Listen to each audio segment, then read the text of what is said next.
Hello and welcome to Edges and Sledges, episode 4. This is our fourth episode of a live cricket chat by three ordinary fans of the game who are also the founders and writers at onetiponehand.com. For those of you joining us for the fourth time, thank you for your loyalty. Hopefully, this will be the early stages of a long career for this show. With me today, I have the other two. So I'm Ashwin. I'm one of the writers writing from Toronto. With me, I have our other two bloggers. First, DJ, who's usually based in London but is in Morocco at the moment. Hi, DJ. Hi guys. Hi. And then we have Varun, who's based in Singapore, where it's 10 p.m. Hi, Varun. Hi guys. Okay, so having done three episodes of this already, we're going to jump right into the fourth one. I can safely say for me, this has been the most whirlwind week in the world of cricket with many, many, many different things going on. So I'm going to start by doing a quick wrap up of everything that happened, and then we had to make some tough choices on what we want to really deep dive on because otherwise we would have had you here for 3 hours. So the week started right when we did our previous episode, episode 3, with Shakib almost calling his team off in the semi-final. Bangladesh ended up winning. Okay, got to the final, and then India beat Bangladesh in the Nidas Trophy final, thanks to a last ball six from Dinesh Karthik, which is one of the topics we'll cover later in the episode. Following that, Rabada had a 6-hour appeal for the Australia-South Africa Test matches. Um, it was overturned, so he was supposed to be banned for a match. That ban was then overturned, and Rabada was back and picked up 4 wickets in the first innings. Following that, in the first innings as well, David Warner. Sorry, guys, give me 1 second. There seems to be some audio issues. Uh, can you hear me okay? Yeah, but there's a bit of feedback on it. Yeah, I'm hearing a lot of feedback. Okay, let's keep going and hope this works. After the Rabada appeal, Warner had a spat with a South African crowd member while walking off the field. That became big in the press. All this happening in parallel to the World Cup qualifiers, which on their own would have been a huge news story. Scotland missed out by 5 runs thanks to some really poor umpiring decisions and rain not going in their favour. Afghanistan, who is currently playing West Indies as we record this, snuck through and has qualified for the World Cup. So that's a fantastic success story, which we'll talk about at the end. England then got dismissed for 58 all out in the first innings of the test, which again in an average week could have been the biggest news story because they went to 23 for 9, but it feels like it's been forgotten for now. The one that almost got completely buried is Ridhiman Saha in a domestic game hit a 20 ball century. He got to 100 runs in 20 deliveries in a T20. Maybe he had somewhere to be and wanted to rush and get out of there. On the same day, Ishan Kishan, playing a charity match, hit a 42 ball century, including 12 sixes. Again, this is a guy who got lots of hype for last year's IPL but didn't really make much of it. So that's really been all the big news for the week. Have I missed anything? Nothing's really happened in the last 24 I think hours. Shami got a contract. Shami got a contract after the initial controversy, but Australia, South Mm. Africa otherwise has been pretty quiet. Nothing really going on. Yeah, it's pretty Um, tame stuff. I'm only joking, of course. The big news, the biggest news, which we're going to spend the bulk of our time talking about, is the ball tampering scandal, also called hashtag Sandpapergate, um, where Steve Smith has confessed to ball tampering as a team sanctioned effort where the leadership took responsibility. And I'm going to hand it off straight to Varun to go through that segment in more detail. Thanks, Ashwin. So, firstly, I'm not sure if you guys can see, but I've chosen to wear green today. I have to say it's not very baggy; it's a bit tight though. But yeah. So let's deep dive straight into this. I think let me do a very quick recap, okay, as to what's happened. Australia comes to South Africa. Um, the first thing they do is they, after watching the India South Africa series, they say that the stump mic needs to be off between balls, and obviously during a ball, nobody is saying much. So clearly signaling that there's going to be some verbal abuse is probably the wrong word, but sledging, and very clearly signaling that from the start. Then they've drawn a line, right? Then apparently Quinton de Kock crosses that line. Then Rabada crosses that line. A couple of days ago, a cricket fan, as David Warner is walking off, crosses that line.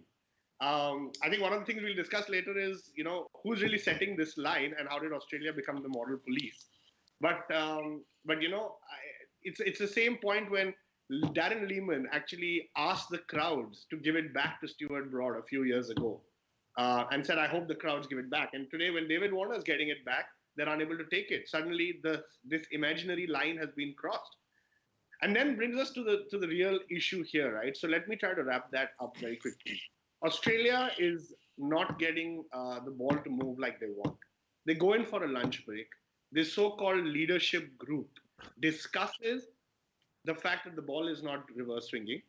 They decide as a leadership group to use a yellow piece of sticky tape that is apparently in their cricket kits. And as Bancroft said, it's really quite sticky from one side, right? They have this tape brought out. They give it to the youngest guy in the team who's only playing his eighth test match. Apparently, they rub the sticky side on the pitch to make it rough. Bancroft is then seen rubbing one side of the ball with that rough.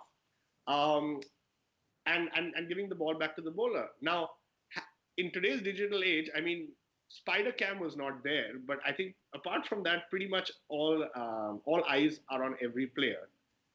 The TV guys see Bancroft do this. Darren Lehman picks up his walkie-talkie, in a very discreet manner, signals to Hanscom on the field, or just off the field, right, the 12th man, that they've seen it. Go out to Bancroft and give him some sort of a message. That message is then conveyed. Immediately after that, Bancroft loosens the elastic from his pants, pulls out the yellow piece of paper, which hopefully is not too rough, because now he's going to stick it into his pants, sticks it into his pants, then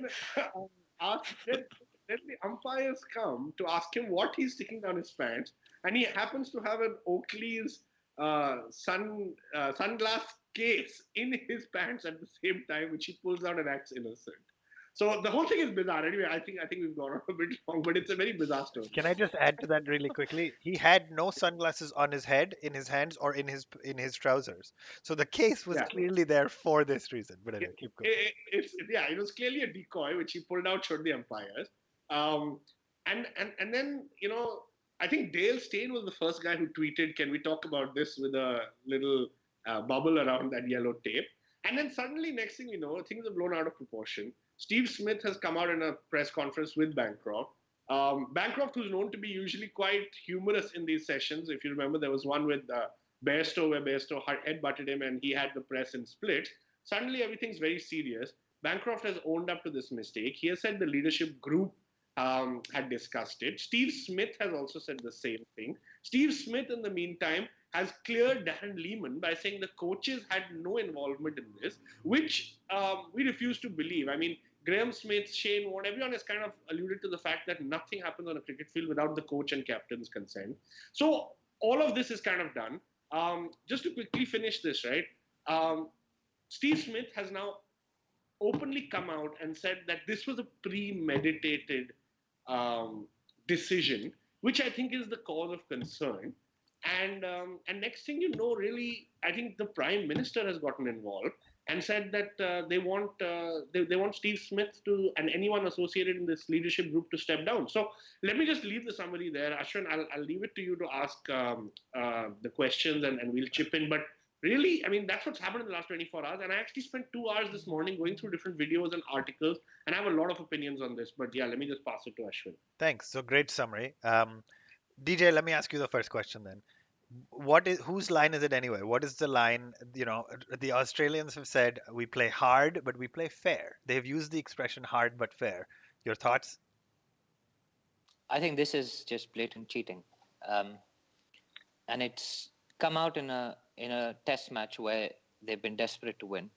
Things haven't gone well for them in this series, and what it takes us back to is the Bangalore test last year against India, where the DRS brain fade unfolded. And again, it was a young player, Peter Hanscom, playing his second or third test match involved. Steve Smith was involved, again, who was the one asking the dressing room to give him an answer. And I mean, at that time, they kind of got away with it, saying it wasn't premeditated, it wasn't planned. But I mean, this calls everything into question. I mean, all the great things the Australian teams have done in the past, have they been? I mean, there's this calls almost everything that the Australians have done of late, winning the Ashes, while accusing the English of ball tampering. It calls it all into question. I mean, it's shocking. It's blatant cheating, and there's no place for it in the game. Okay, so great summary. Thank you, Varun. If I take that to the next step, and there's some conversation happening on our Facebook live stream about this as well. What's been dished out by the ICC so far is a one-test ban for Steve Smith, three demerit points for Cameron Bancroft. Your thoughts? Where do they go from here? What does Cricket Australia do to restore some integrity to their institution and to the game, and what's the appropriate punishment? Yeah, so I think it's interesting. I think let's take one thing into consideration. Ball tampering has happened before, whether it's through Vaseline, through cough lozenges, through dirt, or through a great person biting the ball. Right?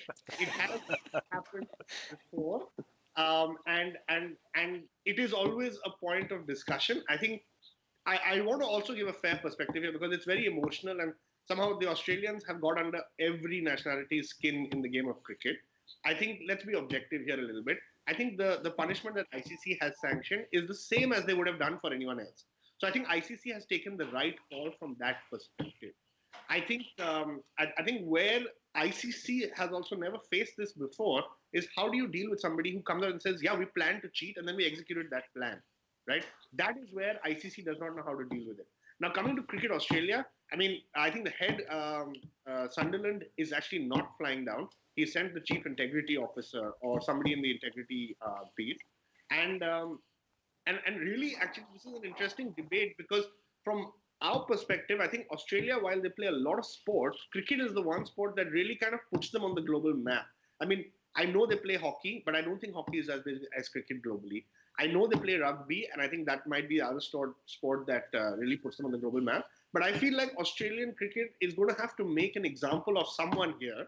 And to me, the question is that person going to be Darren Lehman or is it going to be Steve Smith? I think that's going to be the ultimate call. Yeah, I mean, my I mean, reaction who to that. can they lose, right? So that's exactly what I was going to say. I think they clearly identified in between the end of the day's play and when they went out to do the press conference, they said, hey, Lehman is much more vulnerable, right? He's much more likely to be the easiest to be dropped. You can change a coach pretty easily. He's already been controversial. Steve Smith is, their number four batsman, averages more than 60 in tests, just a phenomenal cricketer. So he went in to say, Number one in the world. number one in the world, correct? So he clearly went in with the approach saying, "I'm going to shoulder this, and hope that it'll pass and Lehman can be sheltered." But I think you're Mm. 100% right. I think most senior Test players who are commenting on this are saying exactly that, right? No, but nothing happens on the field without the coach's consent. So on that, DJ, I want to double click a little. Steve Smith did not come out and say, I sanctioned it. I planned it. I made the decision. He came out and talked about this leadership group. What does that mean? What are your thoughts on talking about a leadership group, which arguably likely means Smith, Warner, maybe Lyon, maybe Stark?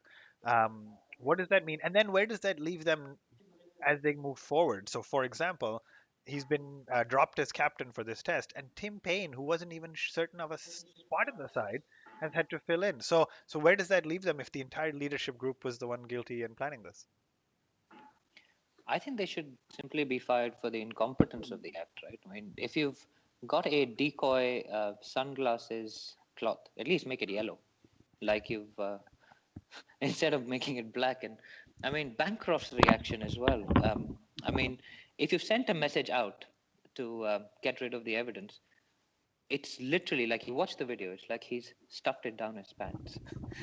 And it's the reaction of a 5-year-old child to getting caught with his hand in the cookie jar, right? So I think I'm without getting into who the leadership group is, he's obviously trying to make it a collective decision rather than one person sharing it and making it vague and whatever, trying to get away with it. But I think somewhere the subcontinental teams of the past that have been accused of leading the charge on ball tampering, they're having a quiet laugh somewhere, I right? think, yeah. Um, No, please go ahead. Sir. what's ironic also is that Fab Duplessis was banned last year, so he was fined 100% of his match fee for something that everybody basically does, which is shining the ball while having a sweet in your mouth. So he's taken a kind of holier than thou approach to this. He's just stayed out of it. He's just letting the Australians implode. So yeah, I mean, it's a lack of leadership, I think, rather than a leadership group, if you ask me. So I think interesting that you said that. I think the South Africans have showed up in this case probably as more mature for a variety of reasons, where they got to say, let the Australians implode, let the boards deal with this. But this is not the first time this has happened with Smith, right? So we mentioned the brain fade incident that happened where Kohli took a pretty public stance against it, where as a quick background, they were asking the dressing room on whether or not to make a referral on an LBW decision, Mm. which is not allowed within the bounds of the game. So he came out, apologized for that as well. Um, who's next in line for Australia then? Varun, I'll throw this one to you. Is there anybody we can see? Warner was vice captain, clearly involved, also been dropped. Who's next for the Australians?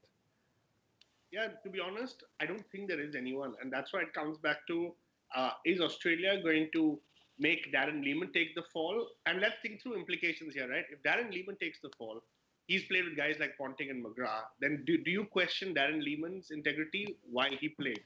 And that's interesting because the senior cricketers will not want that. Okay. At the same time, if you make Steve Smith take the fall, the reality is there is nobody else to step up. I mean, let's look at the team: Usman Khwaja, Sean Marsh, Mitch Marsh, Bancroft. That is the balance of the team. There is nobody to step up. Okay. So let I mean I don't have the answer. I think it's going to be an interesting debate. What I would say is I think Australian cricket needs a little bit of a rebuild. I think I think my personal perspective is Lehman needs to go. Right? I think I personally think Smith does too. But if I have to take a call, I have to say Lehman needs to go. I think actually there's a great guy in the wings waiting to become coach who's probably there, Rahul Dravid of Australian cricket, and that's Justin Langer, right? Justin Langer. I thought you were saying Rahul Dravid should become the Australian cricket coach. I was like, no, we want him. No. They've got Justin Langer, who's probably the best coach in Australia today. But I mean, let's not. I think we're thinking too far. I think it comes into Who question. also, interestingly, did not walk in the famous Test match where he nicked it behind and him and Gilchrist took Australia home against Pakistan, chasing 376. So Yeah. integrity. Maybe Gilchrist needs to become their coach and teach them a bit of like how to play the game like gentlemen again. Yeah. Yeah, Sorry, go on. just on that, just to close that thought though, you're talking about Lehman's reputation as a cricketer. We have a question coming in or a comment coming in from Samar Jha, which says, "Hey, let's not forget that in 2003, Lehman, while walking off the field in Sri Lanka, used a racist slur that I think our show is too kid That friendly to is repeat." right. And it was That is big right. news in the Yeah. public, and he apologized. And honestly, the Sri Lankans were gracious, more gracious than most would have been in accepting the Mm. apology and allowing him to continue playing. But a massive racist slur. So Lehman is not, Lehman's integrity maybe should be questioned from when he was a player. I don't think he's an angel of any sort. My last question Yeah, on and this he's before brought. we, sorry, go ahead. No, I was saying he's brought that culture back into Australia, right? Where they were being perceived to be too soft, and he's brought the kind of heavy drinking, heavy sledging culture back into Australia, Yeah. and that's what he came in for. He's one of the lads, and maybe it's just gone too far, and I think they might lose Lehman rather than Smith. I mean, it just is the way things pan out. I think. Anyway, So go on. Sorry. my last question, DJ, this one for you on this topic before we move on. The video evidence that made it so clear, right? So Varun mentioned earlier, ball tampering's been happening forever, in a variety of different ways. Is the difference this time just that it was so clearly caught on multiple different cameras, or is this really something bigger than in previous incidents? I think there's so much scrutiny on this series given what's gone on before. Um, I think that's the biggest difference, and the context in which it was done in a premeditated manner, as Varun pointed out, it's the premeditation that is scary. You talk about having plans, having strategy, having played cricket. You sit down in the dressing room and you try and work out how to get batsmen out. You don't try and work out how to cheat. And again, ball tampering it's a difficult topic. There's a lot going for batsmen in cricket. There are some views which say you should be allowed to change the condition of the ball within bounds, and maybe there's a case to be had about that. But as the rules currently stand, you cannot change it. So there's an intent. There's an intent, an element of intention, which is what worries people about this incident. I think. I think So that's I just want to add one last point for this is I think there is a case for if anyone's watching and they're in public relations or PR. I think there's a case to be had that there should be a PR person traveling with every team. Okay, I think the way they handled the press conference, I'll be honest, I don't think there's any other way they could have handled it. But I think I'm sure a good PR manager could have helped the escalation. Yeah, I completely agree. So with that, I think we're going to wrap up this topic. I think it'll be hot for the next few days. So watch out on our Twitter page and our Facebook page. We'll keep sharing relevant content. The closing thought from me was great test match in parallel. Rabada picked up four. Morkel picked up 4 wickets in the first innings. Dean Elgar made 141, not out, carried his bat for the third time. But something tells me the man of the match should be the cameraman who caught this one in action because that's really the big news story. So, on that note, we're going to transition to the Dinesh Karthik miracle last over. DJ, I'm going to let you tackle this one. We'll spend a few minutes talking about it. Yeah, so this seems like an age ago almost with what happened over the past week with all the things that have been going on. Um, so the Nidahar series final, India versus Bangladesh. India was chasing a decent total of 166. We were well on track. Rohit Sharma had scored a quick 550, and then we just slowed down. I think Manish Pandey came in and played a match-losing knock, in my view. Very slow, not getting the ball off the square, and put India under immense pressure. It came down to we needed 32 of the last, was it 32 or 30 of the last 2 overs? 32, yeah. And which is when Dinesh Karthik came in, absolutely took Rubal Hussain apart, smashing it everywhere. And Vijay Shankar struggled, made about 16 of 17 deliveries, missed 4 balls in a row of Mustafizur. And I remember we'd said last week, one over can change it. And honestly, I thought that was the over when Mustafizur bowled over for 1 run, or a maiden. It was one leg by maybe in the 18th over. Um, and DK, who's been in the shadows almost his entire life, just plays an absolute blinder, including a last ball six. And pardon the copycat phrase, but they were dancing in the aisles all over the world. What a shot! Smashed over cover. Amazing. I mean, I think I called Varun immediately after, and we just like screamed for about five Screaming on the five phone. minutes. Yeah, we couldn't talk. We were just absolutely stunned. And it wasn't that important a series to begin with. So That was. we had pretty much written it off. We sent our B team. Then Bangladesh is winning, and suddenly all of us are interested. It was just a whirlwind of emotion. So, on that note, guys, Varun, I'll ask you the question. What does it mean for the future of Dinesh Karthik? He's 32 years old. He made his debut before Dhoni did. He has 15,000 plus domestic runs. And yet, is this, an 8 ball innings is how we started noticing him and is how he started to shine? What does it mean for the next few years? I mean, look, he's always. Ashwin, you know this. You and I have always liked him. I told DJ as well last Sunday that I think Dinesh Karthik has the highest average in warm-up games for Champions Trophy in the history of cricket. Right? He plays every time and scores a century, and then doesn't play the main games. Look, I Story think of his life. yeah, I think there is a real case being made to replace MS Dhoni, right? I think the challenge is sometimes a person's legacy keeps them playing in the team maybe slightly longer than they should. And no disrespect to MS Dhoni, I think everyone has a time. But yeah, look, Dhoni is struggling to get us the runs in the last 20 overs of an ODI. I think if Dinesh Karthik plays, he should replace him. But Dinesh Karthik over the years, and not just this 8 balls, has made a case for himself to be part of the team, especially when we've mentioned so many times, and I don't want to repeat myself, there is a gap for number 5 and 6 in this team. Dinesh Karthik could fill it. I do also want to point out Guys, that a couple of yeah. God. sorry, go ahead. What? I was going to ask you two quick questions. Manish Pandey, edge or sledge, and Vijay Shankar, edge or sledge. Man, Vijay Shankar just like I don't even know what to say. Um, yeah, I think it was unfortunate. Hopefully he bounces back from this, but there is no place for him in this team, T20 or ODI. I think So an Manish edge. an edge. Manish Pandey, look, he showed his value. I think he's a guy who needs a bit of time to get started. So if India was to choose him, they should not be playing him in a situation where he has to come and hit a six immediately. That's just my take. Ashwin? Yeah, I mean, I agree. I'm of the school of thought where I want to give Vijay Shankar more time, right? Like we sat here last week saying it's unfair that Pant got dropped after 2 games. This guy bowled decently in the tournament. Not great, but he's not in the team as a bowler.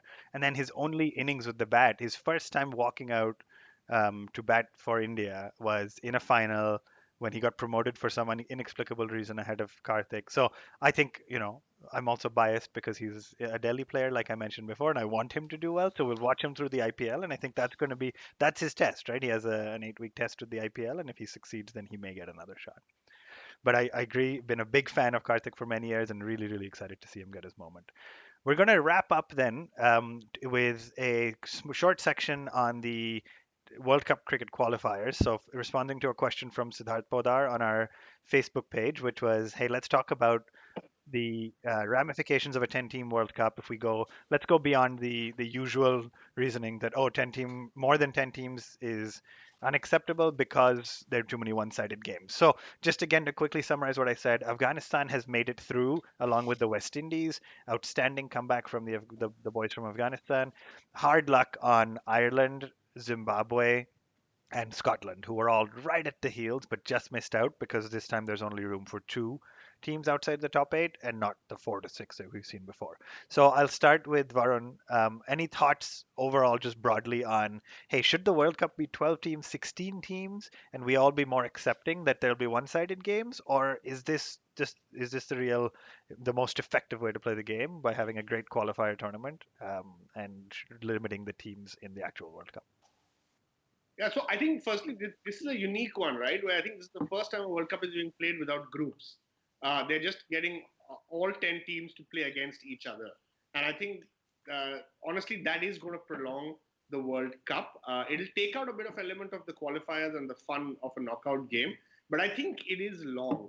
To be honest, if we were playing the previous versions, I would say there is a case to play some of the associates. And there's really two scenarios here. Either you go back to the group A, B, or you could even have four groups like football does. But the other option is the way they do the World T20, right? They play the associates just before the T20, and it's kind of like knockout. So basically, my view is the associates need to be given a chance. The game needs to spread. There is a lot of support and love for this game in those countries, and I think they want to be given a chance. It's about finding the right balance. DJ, anything to build or any conflicting thoughts?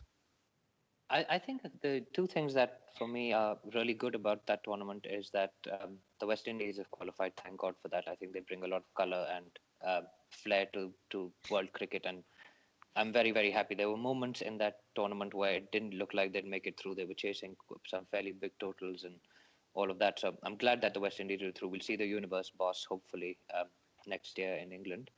Um, and Afghanistan, I think the two best teams probably did make it through the qualifiers, and I have a completely different take on this. I think the Test nations dominate world cricket too much. Like football, if we want to become a global game, we need to have everyone qualify for the World Cup. We can't have the top eight just automatically creating a monopoly. I mean, football, England, Brazil, Argentina, Italy, Germany, they all qualify for the World Cup. There is no one takes their place for granted. In fact, Italy hasn't qualified for this World Cup. They've won the World Cup on a number of occasions. So why should it be any different? Why should India or Australia not qualify for the World Cup? You have a 4 year cycle. Make sure that everybody, and then you'll have surprises. You'll have teams like Afghanistan pulling out surprises. Ireland has beaten England in the past. So I think, and maybe this is just fanciful thinking, but I think it would be fantastic to have a 12 to 14 team World Cup, or have a meaningful qualifying tournament with everyone participating, with the top 10 teams making it. So I have a slightly different take to both of you. I agree with most of what was said. Um, can I ask both of you individually, when's the last time you watched or followed a World Cup qualifier? Um, Afghanistan versus Ireland just now, No, recently. It was sorry. on I Sky mean, I Sports, mean, which was sorry. I mean amazing. prior to this year, 4 years ago or before that. Um, Varun? I think I've definitely followed it while it's on, but I cannot remember. Let me So, put it so, that mm, way. so neither can I, right? And that's kind of mm, the point I'm making. mm, I think somebody somewhere may have pulled this off as a masterstroke to say, hey, we limit the Mm, teams and get the conversation going about how amazing these other guys mm, are. Almost every mm, match in this series went down to the wire in the World Cup qualifiers. We are all now talking about we need more teams, whereas many of us, frankly, were talking about, hey, India playing Canada and Afghanistan and Hong Kong and UAE in World Cups was not worthy of World Cup. So maybe this has started the conversation. Hopefully, this serves to elevate the level of associate cricket and then those outside the top eight and drive us to a place where the World Cups are bigger and better. But I think this may, limiting it, curtail. I'm an economist by trade. Curtail the supply, and then you start to see how much is really happening, right? So I think they've done a great job with it. It's not ideal that these great teams and some players will miss out, but hopefully for the longer good of the game, we'll have bigger World Cups. And one point just to add is even in the India Sri Lanka Bangladesh A teams, a lot of the audience had lost interest, right? So from that perspective, you do have to consider who's watching and what they also want. mm. So you're never going to have an answer uh, that fits everybody. Agree. All right. So with that, I think we're going to wrap it up. Any closing thoughts from anybody? On any of the topics we discussed? No. Good. I was just going to say, sorry, I was just going to say Rabada's lawyer is going to have a field day handing his cards out to the Australian team. So that's going to be one to watch, I think. It is going to be a Absolutely. fascinating week ahead to see what happens with Steve Smith, David Warner, what the implications are for their IPL contracts or at least their IPL captaincies. Rajasthan and Hyderabad's leadership teams will be getting together to decide the future. There's already been a statement by the IPL. By next week's episode, which will be episode 5, which will air on Sunday, April 1st. We will be 6 days away from the IPL, so expect more of a dedicated focus on the IPL next week. We're all very excited about that. Folks, for everybody else tuning in, send us your questions on Twitter. We're at One Tip One Hand. On Facebook.com/slash One Tip One Hand. We're on YouTube, same name, easy to find. Like us, share, subscribe. And if you listen to us as a podcast, please take a minute to rate us on iTunes or wherever you listen to podcasts. It helps spread the word and helps us rise in the rankings, which hopefully brings more listeners and more good quality discussion. Thank you this week to Siddharth Podar and Samar Jha for writing in with great questions. For the rest of you, send in your questions for next week, and we will make sure we address the best ones on air. From all of us at One Tip One Hand, thank you very much. Have a wonderful rest of your weekend and great week ahead.